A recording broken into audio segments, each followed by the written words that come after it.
Well, hi there, and welcome to Home Wizards, where we love to improve your home and improve your life. That's right. Who are you? I'm Eric Stromer. Well, hi, and I'm Cindy Dole. Hey, and, everybody. You know, if you're going to upholster a chair, and I know you've done many of them, it's important to make sure that the fabric is thick enough to pull it hard, right? Yeah, because if you have disappointing. the thin fabric, it's like a T-shirt. It pulls uneven, and if there's a pattern, then that reveals itself, and it looks awful. So And make sure you've got. And you might bust it. Yeah, make sure you got substantial fabric. Don't just do it in some sweatshirt material or cotton material that stretches. Yeah. It's got to have some heft to it. Yeah. Yeah. So and it wears better too. And it looks rich. Yeah. Right. Yeah. So what about upholstering chairs? Anyone can do it. Would you say that this is a two-person job? I would not. I would say that you could do it on your own. Okay. And here's the deal. You need to look underneath your chair, first of all, to see if you can detach the seat from the chair itself easily. Oh. Generally, there's a little L bracket in 2 or 4 different places. Like on the bottom of the chair, when you flip it over, you'll see a little L bracket with screws that you can then unscrew and then pull the cushion off easily. Mm-hmm. Now, if there's a more extensive way that they've anchored it or they've nailed it at some time with a little nail gun, it's going to be more challenging. See, so that's what we have. Before you take it on, Yeah. make sure that you can get that seat cushion off the chair itself. Because we have these antique chairs in our dining room that could use some help. Yeah. And I think that they're definitely like nailed in. I mean, you can't take it apart. Yeah, it is all one and piece. again, it's all the same thing, and it's all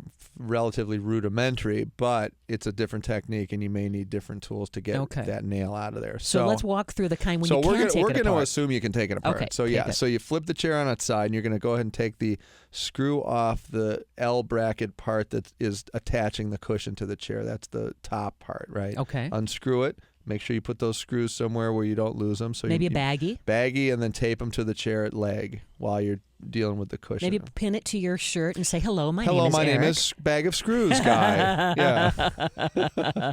So then what you're going to find is a piece of plywood probably that has a piece of foam on top of it with your old upholstery then wrapped around the entire thing, right? Okay. So then you're going to take that cushion off, and you're going to realize that it's been stapled to the plywood. So you want to take some pliers, and you want to go around the perimeter of that piece of plywood that you've got now cushion side down and start to wiggle out all those staples. Okay. Good. So you're going to pull them all out. It's going to be a little time consuming and frustrating, but you'll get the hang of it. You may be able to poke a screwdriver under the staples and pry it up, and then take the pliers and pull the remainder out. And it goes flying across the room. Yep. That could hurt your feet. That could hurt your feet. Make sure that you don't have them all over the place because, to your point, and wear shoes. Pets, kids, and adults might step on the staples. And are you going to let us get some more cushion on these chairs? Because let's say that you've really worn it down. You know, I want you to take a trip to the foam fluff. store. Okay, I want you to go to the foam store, man, and I want you to get dense, thick, luscious fabric. Okay. And you may not even want to, not just. I'm talking about foam. You may not just want to get the foam, but you may want to get the cotton batting as well. I mean, it depends what you want.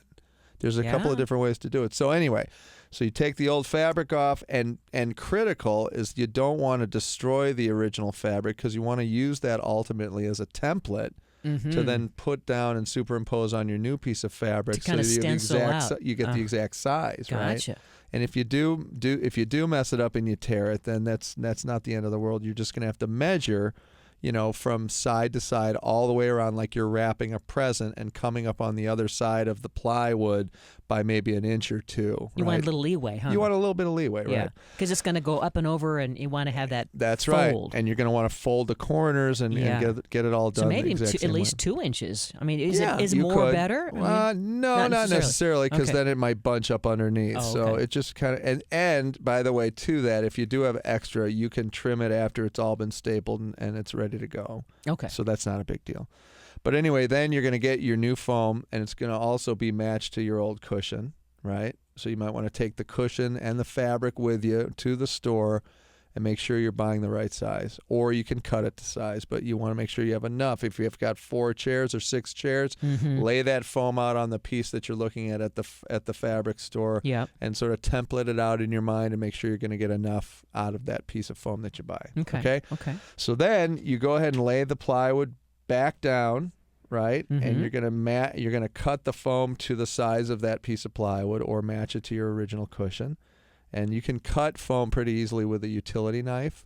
You just have to do a couple of scores on it, right? Maybe once, and then spread it apart a little bit a second time, and keep spreading it apart until you get to the right cut all the way through the bottom.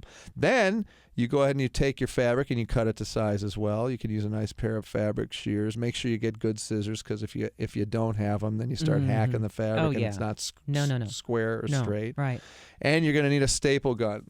Make sure you have one of those too. And the staple gun is sometimes referred to as an upholstery stapler. And that's going to have a pull trigger. Some of them are made where you push the butt of your hand down on it. Some of them are made where you squeeze to it. Either way, whatever works for you. The ones that you push the butt of your hand down onto the stapler itself may be a little easier if you don't have a lot of hand strength. Right. But it just kind of depends on your personal preference. Right. So. Right. But in this process, you're gonna really need to stretch the fabric and keep it taut, aren't you? Yes, and if you have patterns, you want to make sure that you line the patterns up so if it's not straight, it'll reveal itself in the pattern being all wonky, especially if it's stripes. So when you put the fabric on the first side, that wants to be nice and linear and square to the square of the bottom of the seat cushion too. Do you know what I'm saying? So that's your reference point. That's your reference. That's Okay. got to be nice and square along that first edge, and you go from one direction across to the other, and you staple as you go, and you get that nice and straight. Then you can bring the fabric across the bottom to the other side, the opposing side, and then staple again the same way across, nice and even. Make it taut and stretch it, and make sure that you flip the cushion back to make sure the pattern is kind of lining up straight, and keep pulling it evenly. And then you do it the same thing to the other two sides, and then that corner becomes like a present.